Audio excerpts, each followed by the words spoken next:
இப்போ 1945ஆம் வருஷம் வச்சுக்கோங்க. 2ஆம் உலகப் போர் உச்சகட்டத்துல நடந்துட்டு இருக்கு.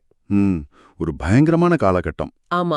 பர்மால இருக்கிற ஸ்வேபோ நகரத்துக்கு பக்கத்துல வான்வழி தாக்குதல்கள் ரொம்ப மும்முரமா நடக்குது. வானத்திலிருந்து குண்டுகள் மழையா பொழிஞ்சிட்டு இருக்கு. எப்போ யார் மேல எந்த குண்டு விழும்னே தெரியாத ஒரு மரண பயத்துல அந்த ஊரே அலறிக்கிட்டு ஓடுது. கண்டிப்பா அந்த பதற்றம் யாருக்கும் வரும். ஆனா அந்த பதற்றத்துக்கு மத்தியில ஒரு மனிதர் மட்டும் ஒரு சின்ன அறையில எந்த சலனமும் இல்லாம உட்கார்ந்து ஒரு பெரிய தியான வழிகாட்டி புத்தகத்தை, அதாவது 858 பக்கங்கள் கொண்ட ஒரு புத்தகத்தை ரொம்ப நிதானமா எழுதிக்கிட்டு இருக்கார். அட, கேட்கவே ரொம்ப ஆச்சரியமா இருக்கு. ஆமா, கொஞ்சம் யோசிச்சு பாருங்க. மரணத்தோட விளிம்புல நிக்கும்போது கூட ஒரு மனிதனுக்கு எப்படி இவ்ளோ அமைதி சாத்தியம்? இன்னைக்கு நம்மளோட இந்த ஆழமான அலசலுக்கு உங்களை வரவேற்கிறேன். இன்னைக்கு நாம பார்க்க போற மூலக்கட்டுரை தாட்ஸ் ஆன் த தம்மா. ரொம்ப முக்கியமான ஒரு புத்தகம் இது. கண்டிப்பா. இதை எழுதினவர் நான் முதல்லயே சொன்ன மாதிரி குண்டுகளுக்கு மத்தியில உட்கார்ந்து புத்தகம் எழுதின அதே வெனரபிள் மஹாசி சயாடோ தான். இன்னைக்கு நாம வெறும் தகவல்களை தெரிஞ்சுக்கிறதுக்கும் அந்த அறிவை வாழ்க்கையில செயல்படுத்துறதுக்கும் உள்ள மிகப்பெரிய வித்தியாசத்தை அலச போறோம். கரெக்ட். இப்போ அவர் அந்த குண்டுகளுக்கு மத்தியில அமைதியா இருந்தார்னு சொன்னீங்க இல்லையா? ஆமா. அது எப்படி முடியும்? அந்த அமைதி ஏதோ தற்செயலா வந்தது கிடையாது. பல வருஷங்களா தம் மனசோட ஒவ்வொரு அசைவையும் கவனிச்சு அது கட்டுப்பாட்டுக்குள்ள கொண்டு வந்த ஒரு மூளையோட செயல்பாடுன்னு சொல்லலாம். அதாவது ஒரு ட்ரெய்னிங் மாதிரி. ஆமா, சாதாரண மனிதர்களாகிய நமக்கு மரண பயம் வரும்போது மூளையில இருக்கிற அமிக்டாலா அப்படிங்கிற பகுதி தூண்டப்படும். அப்போ ஒண்ணு நம்ம சண்டையிட தோணும், இல்லனா தப்பி ஓட தோணும். அந்த fight or flight response, right? Exactly. ஆனா மஹாசி சயாடோ அந்த பயத்தை உணர்ந்தாலும் அதோடு தன்னை அடையாளப்படுத்திக்கல. அந்த பயத்தையே ஒரு சாட்சியா நின்னு கவனிக்கிற அளவுக்கு தன் மனசை பழக்கப்படுத்தி இருந்தாரு. வாவ், அதுதான் எனக்கு மிகப்பெரிய ஆச்சரியமா இருக்கு. நான் அவரை பத்தி படிச்சப்போ அவர் 1904ல பிறந்தவர், 20 வயசுலயே முழுமையான துறவியானவர்னு படிச்சேன். சின்ன வயசுலயே பெரிய பக்குவம். ஆமா. ஆனா வெறும் புத்தகங்களை படிச்ச ஒரு தத்துவவாதியால இப்படி ஒரு போர் நடக்கும்போது அமைதியா இருக்க முடியுமா? ஏன்னா நிறைய பேர் மேடையில தத்துவம்லாம் பெருசா பேசுவாங்க, ஆனா ஒரு சின்ன ஆபத்து வந்தா பதறிடுவாங்க. உண்மைதான். ஆனா மஹாசி சயாடோ வெறும் தத்துவவாதி கிடையாது. அவர் ஒரு செயல் வீரர். அதைவிட ஒரு மிகச்சிறந்த ஆராய்ச்சியாளர்னு சொல்லலாம். ஓஹோ, ஆராய்ச்சியாளரா? ஆமா. அவருடைய அறிவாற்றலை புரிஞ்சுக்க 1956ல் நடந்த ஒரு வரலாற்று நிகழ்வை நாம பார்க்கணும். ரங்கூன்ல வரலாற்று சிறப்புமிக்க 6வது பௌத்த மாநாடு 2 வருஷம் நடந்துச்சு. 2 வருஷமாவா? ஆமா. உலகம் முழுவதிலிருந்தும் பௌத்த அறிஞர்கள் கூடின மாபெரும் மாநாடு அது. அதுல புத்தரோட போதனைகள் பத்தின ஆழமான கேள்விகளை கேட்கும் புச்சகா அப்படிங்கிற மிக முக்கிய பொறுப்பு இவருக்கு தான் வழங்கப்பட்டுச்சு. புச்சகா அப்படின்னா கேள்வி கேட்கிறவரா? கரெக்ட். 2500 வருஷங்களுக்கு முன்னாடி புத்தர் மறைந்த பிறகு நடந்த முதல் மாநாட்டுல மகா கස්සபா எப்படிப்பட்ட ஒரு உன்னத பொறுப்பை ஏற்றிருந்தாரோ அதுக்கு இணையான பொறுப்பு இது. அடேங்கப்பா! அப்போ அவர் பௌத்த தத்துவத்துல ஒரு மிகப்பெரிய மேதை, அதுல எந்த சந்தேகமும் இல்ல. ஆனா இப்போ எனக்கும் இதை கேட்டுட்டு இருக்கிறவங்களுக்கும் ஒரு கேள்வி வரும். என்ன கேள்வி? சொல்லுங்க. இந்த மாதிரி மாநாடுகள், பெரிய விவாதங்கள் எல்லாம் சாதாரண மக்களுக்கு, அதாவது இப்போ இந்த ஆழமாத அலசலை கேட்டுட்டு இருக்கிறவங்களுக்கு அன்றாட வாழ்க்கையில எப்படி பயன்படும்? பெரிய தத்துவங்கள் எல்லாம் சாமானிய மக்களை போய் சேரது ரொம்ப கஷ்டமாச்சே. அங்கதான் மஹாசி சயாடோ தன்னுடைய தனித்துவத்தை காட்டுறார். அவர் வெறும் தியரியோட நிக்கல. 1949ல அப்போதைய பர்மா பிரதமரோட அழைப்பை ஏற்று அவர் ஒரு தியான மையத்தை தொடங்கினார். பிராக்டிக்கலா கொண்டு வர்றதுக்கு. ஆமா. ஆரம்பத்துல வெறும் 25 பேர் தான் அந்த பயிற்சியில கலந்துக்கிட்டாங்க. 25 பேர் தானா? ரொம்ப கம்மியாச்சே. கம்மிதான். ஆனா அவருடைய செய்முறை எந்த அளவுக்கு துல்லியமாகவும் பலன் தரக்கூடியதாகவும் இருந்துச்சுன்னா, 1972ல் எடுக்கப்பட்ட ஒரு கணக்கெடுப்பின்படி உலகம் முழுவதும் 7 லட்சத்துக்கும் மேற்பட்டவர்களை அந்த பயிற்சி சென்றடைஞ்சது. 25 பேர்ல ஆரம்பிச்சு 7 லட்சம் பேருக்கு மேல, அதுவும் இன்டர்நெட், சோஷியல் மீடியாலாம் இல்லாத காலத்துல. ஆமா, வாய் வார்த்தையா பரவுனதுதான் எல்லாமே. அப்போ அவர் சொல்லி கொடுத்த அந்த விபஸ்ஸலா தியான முறை ஏதோ ஒரு மேஜிக் மாதிரி வேலை செஞ்சிருக்கு. ஆனா எனக்கு இங்க ஒரு சந்தேகம் வருது. சொல்லுங்க. உலகத்துல ஆயிரக்கணக்கான ஆன்மீக புத்தகங்கள் இருக்கு, நிறைய வழிகாட்டிகள் இருக்காங்க. இவருடைய போதனை மட்டும் எப்படி இவ்ளோ பெரிய தாக்கத்தை ஏற்படுத்துச்சு? இதுல என்ன பெரிய வித்தியாசம்? இதுக்கு பதில் இந்த மூலக்கட்டுரையில உள்ள மிகச்சிறந்த ஒரு உருவகத்தை வச்சு நாம புரிஞ்சுக்கலாம். பரியத்தி மற்றும் படிப்பத்தி அப்படின்னு 2 விஷயங்களை பத்தி அவர் பேசுறார். பரியத்தி, படிப்பத்தி, கொஞ்சம் விளக்கமா சொல்ல முடியுமா? கண்டிப்பா. பரியத்தி அப்படின்னா தத்துவங்களை படிப்பது, அறிமை வளர்த்துக்கிறது. படிப்பத்தி அப்படின்னா அதையே செயல்ல கொண்டு வர்றது, பயிற்சி செய்யறது. Okay, theory and practice. Exactly. சயாடோ அறிவை ஒரு வாகனத்தோட ஒப்பிடுறார். இப்போ நீங்க ஒரு இடத்துக்கு போகணும்னு வச்சுக்கோங்க. உங்க முன்னாடி ஒரு சூப்பரான கார் நிக்குது. ம் அந்த காரோட என்ஜின் எப்படி வேலை செய்யுது, அதுல எத்தனை கியர் இருக்கு, பிரேக் எப்படி பிடிக்கும்னு எல்லா மெக்கானிசமும் உங்களுக்கு அத்துப்படி. ஆனா அந்த காருக்கு வெளியே நின்னுகிட்டே அதை பத்தி எவ்வளோதான் ஆராய்ச்சி செஞ்சாலும் நீங்க சேர வேண்டிய இடத்துக்கு போக முடியுமா? கண்டிப்பா முடியாது. அந்த காரோட கதவை திறந்து உள்ள உக்காந்து அதை ஓட்ட ஆரம்பிச்சா மட்டும்தான் இலக்க அடைய முடியும். 100க்கு 100 உண்மை.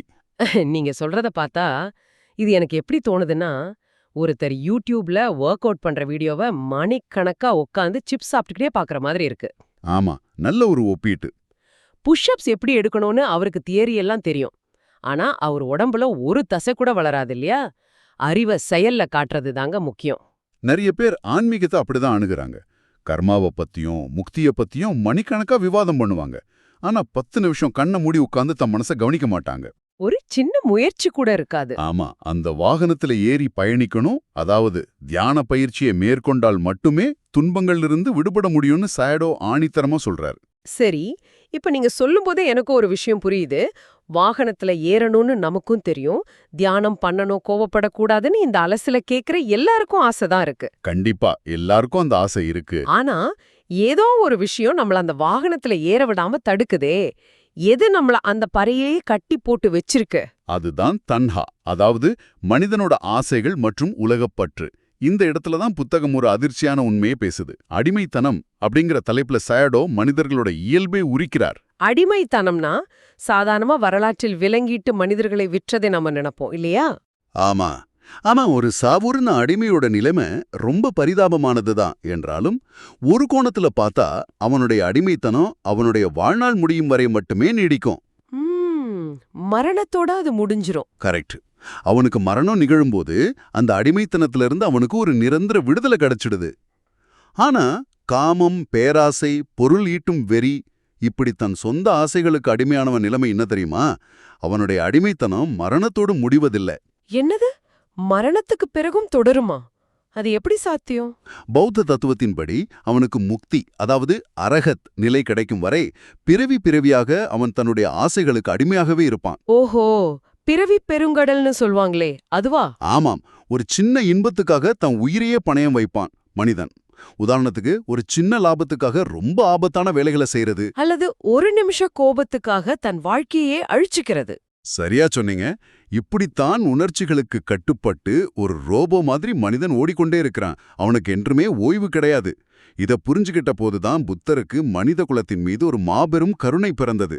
மகா கருணான்னு சொல்லுவாங்க. வாவ், இத கேக்கும்போதே கொஞ்சம் பயமா இருக்கு. இத கேட்டுட்டு இருக்கிற நீங்க ஒரு நிமிஷம் யோசிச்சு பாருங்க. நாம சுதந்திரமா இருக்கோம், நம்ம விருப்பப்படி வாழறோம் நினைச்சிட்டு இருக்கோம். ஆனா யாரோ ஒருத்தர் நம்மள அவமானப்படுத்தினா உடனே நமக்கு கோபம் வருது. ஆமா, கண்ட்ரோல் நம்மகிட்ட இல்ல.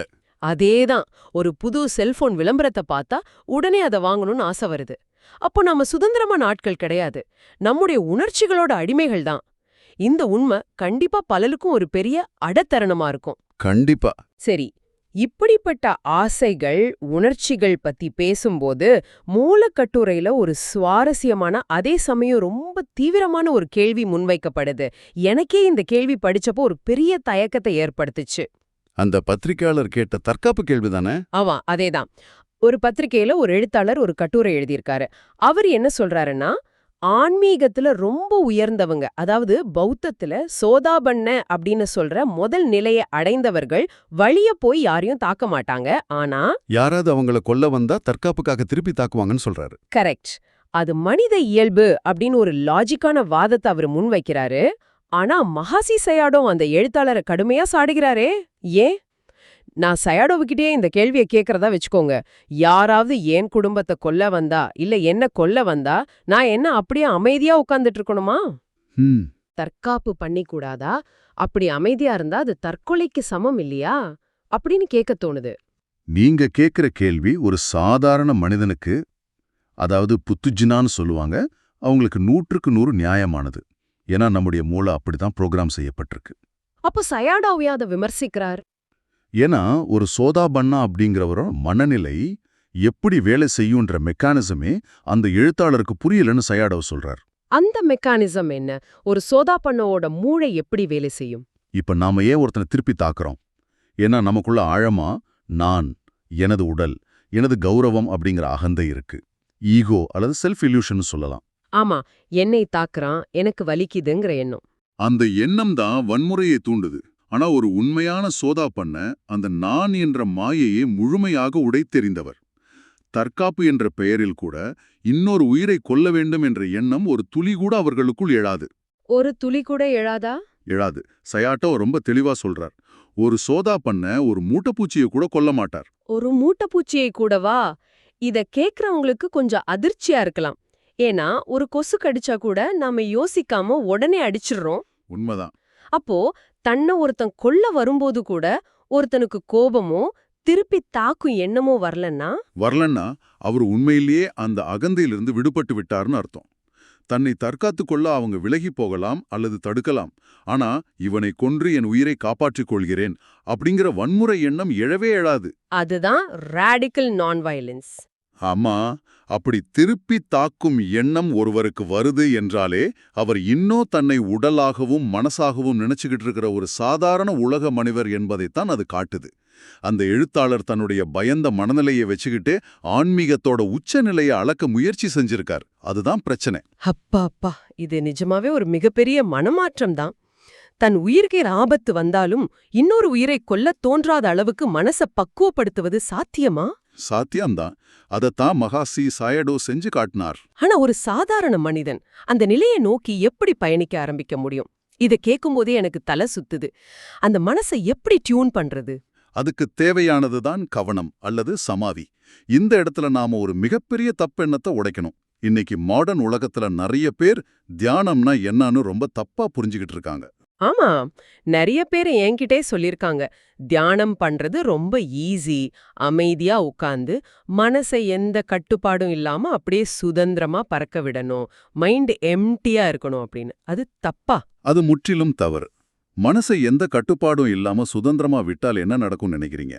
அது நேராக மிக மோசமான ஆசைகளை நோக்கியும் கடந்த கால கவலைகளை நோக்கியும் எதிர்கால பயத்தை நோக்கியும் தான் செல்லும். ஏன்னா அதுதானே அதோட இயல்பு. கரெக்ட். அதுதான் பயிற்சி இல்லாத மனதோட இயல்பு. நீங்க கண்ணு மூடி ரிலாக்ஸா உட்கார்ந்த அடுத்த 10வது செகண்டு 5 வருஷத்துக்கு முன்னாடி உங்களை யாரோ அவமானப்படுத்தியதோ அல்லது நாளைக்கு என்ன சாப்பாடு செய்யணுங்கிறது தான் நினைவுக்கு வரும். நிஜமா, அதை நானே பலமுறை அனுபவிச்சிருக்கேன். அதனால பௌத்த மார்க்கத்துல மனசை அப்படி அலைபாய விடுறத கடுமையா எதிர்க்கிறாங்க. தியானம் என்பது மனசை சும்மா விடுறது கிடையாது. குறைந்தபட்சம் தற்காலிக கவனமாவது மிக மிக அவசியம். இத கணிக்க சமாதின்னு சொல்லுவாங்க. கணிக்க சமாதி அப்படின்னா? எழும் ஒவ்வொரு எண்ணத்தையும், வலியை, உணர்வை அது எழும்போதே சரியாக கவனிக்க வேண்டும். ஓஹோ, இத விளக்குவதற்குத்தான் புத்தகத்துல அந்த அருமையான மின்னல் உதாரணத்தை கொடுத்திருக்காருன்னு நினைக்கிறேன். ஆமா, மிக சரியான உதாரணம் அது. அதை கேட்பவர்களுக்கும் சொல்றேன், கவனமா கேளுங்க. தியானம்னா என்னன்னு புரிஞ்சுக்க இந்த ஒரு உதாரணம் போதும். மின்னல் வெட்டும் அந்த சரியான நொடியில அதை பார்த்தால்தான் நீங்க மின்னலை பார்த்ததாக அர்த்தம். மின்னல் வருவதற்கு முன்பே அதை பற்றி கற்பனை செய்வதோ அல்லது மின்னல் வந்து போன பிறகு அதை பற்றி நினைத்து பார்ப்பதோ மின்னலை பார்த்ததாக ஆகாது. எவ்வளவு ஆழமான சிந்தனை பாருங்க. பிரம்மாண்டமான சிந்தனை. அப்படியானால் தியானம் என்பது கடந்த கால கவலையோ எதிர்கால திட்டமோ இல்லாமல் இந்த நிகழ்காலத்தோட அந்த மில்லி செகண்ட் அப்படியே பற்றிக்கொள்வதுதானா? 100% உண்மை. தியானத்துல உங்களுடைய மூச்சு உள்ளே இழுக்கப்படுவதும் வெளியே விடப்படுவதும் ஒவ்வொரு மின்னல். உங்க கால்ல ஏற்படுற ஒரு சின்ன அரிப்பு ஒரு மின்னல். மனசுல திடீர்னு எழும்புற கோபம் ஒரு மின்னல். அந்த மின்னல் அடிக்கும்போது ஐயோ கோபம் வருதே, நான் அதை பத்தி சிந்திக்காம அந்த கோபத்தோட வெப்பத்தை மட்டும் அந்த நொடியில கவனிப்பது தான் சமாதி. இப்படி மின்னலை பிடிக்கும் கலையை கத்துக்கிட்டா நம்முடைய மூளையில உள்ள நியூரான்கள் தானாகவே பழைய சுழற்சியிலிருந்து விடுபட ஆரம்பிக்கும். உணர்ச்சிகள் நம்மை ஆள முடியாது.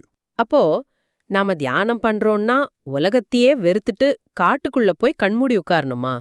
நம்முடைய அன்றாட வேலைகளை செய்யக்கூடாதா?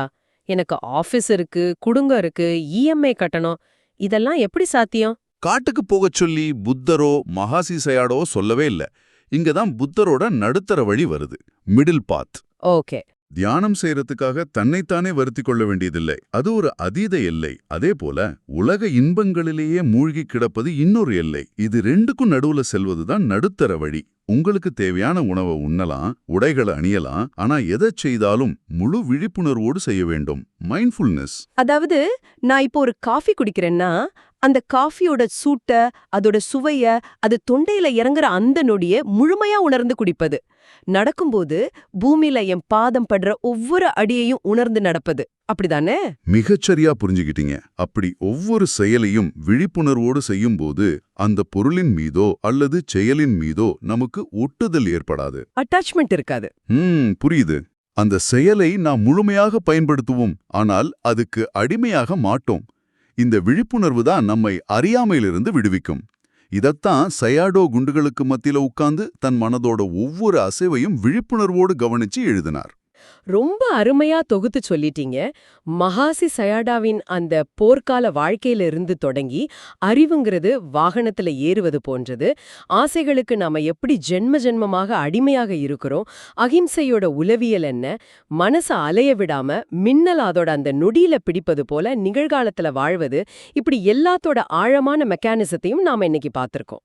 ஆமா, தர்மம் என்பது ஏதோ புஸ்தகத்துல இருக்கிற வார்த்தைகள் அல்ல. அது ஒவ்வொரு நொடியும் நாம் சுவாசிக்க வேண்டிய, பயிற்சி செய்ய வேண்டிய ஒரு வாழ்க்கை முறை. நிச்சயமா. இத கேட்டுட்டு இருக்கிற நீங்க இன்னைக்கு உங்க அன்றாட வேலைகளை செய்யும்போது, அது காஃபி குடிப்பதோ, ஆபீஸ்ல லேப்டாப் முன்னாடி உட்கார்ந்து வேலை செய்யறதோ அல்லது டிராஃபிக்ல வண்டி ஓட்டுறதோ எதுவாக இருந்தாலும் சரி, அத ஒரு மின்னலை பார்ப்பது போல சரியாக அந்த நொடியில முழுமையாக உணர்ந்து செய்து பாருங்க. அது ஒரு அற்புதமான பயிற்சியா இருக்கும். கண்டிப்பா. உங்க மனசுல ஒரு கோபமோ எரிச்சலோ தோன்றும்போது அந்த உணர்வை அப்படியே அந்த மில்லி செகண்ட்ல பிடிச்சு பாருங்க. அந்த ஒரு நொடி விழிப்புணர்வு உங்களை எந்த அளவுக்கு மாற்றுது, எப்படிப்பட்ட ஒரு சுதந்திரத்தை கொடுக்குதுன்னு நீங்களே ஆச்சரியப்படுவீங்க. அதுதான் உங்களுடைய உண்மையான விழிப்புணர்வோட தொடக்கம். அருமையான ஒரு இறுதி சிந்தனை. இவ்ளோ நேரம் கேட்டதுக்கு ரொம்ப நன்றி.